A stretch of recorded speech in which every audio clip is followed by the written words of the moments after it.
Mikey Williams mga bro nagsalita na patungkol sa naging issue sa kanya at Barangay Ginebra dahilan kaya nanalo.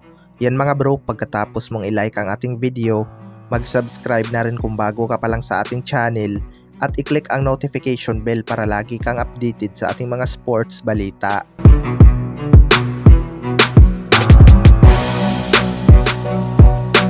So binasag na nga ni Mikey Williams ang kanyang katahimikan mga bro. Matatandaan na maraming naging issue itong si Mikey Williams bago magsimula ang bagong season ng PBA. Una nga ay noong Asian Games kung saan ito nga ang number 1 sa listahan ni Coach Tim Cone. Ngunit walang Mikey Williams ang nagpakita at kalaunan ay lumabas ang balita na humihingi ito ng malaking bayad para i-represent ang ating bansa.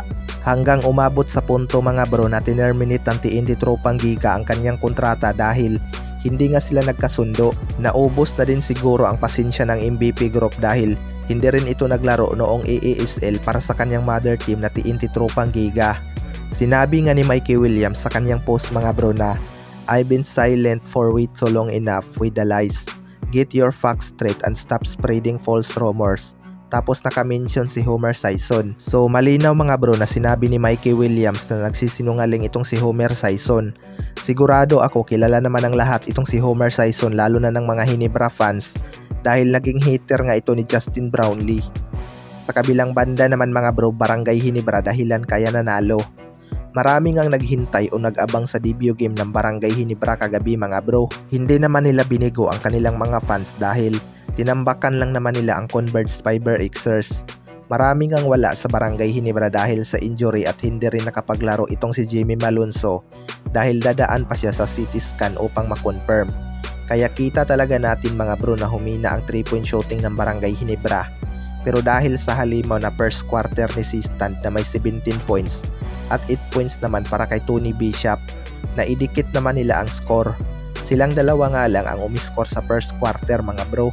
Napakalakas nga ng dalawang ito sa ilalim at nadumina nila ang Converge Fiber Xers.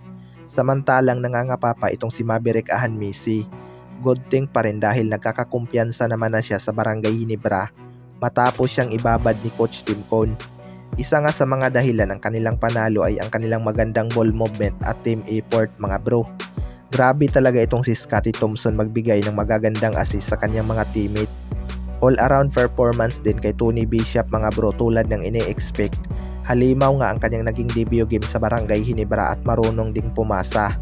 Tapos si Sistan naman mga bro ay na-develop na talaga ang kanyang skills na parang gwardya kung pumasa. Kaya nakuha nila ang kanilang unang panalo na tambak.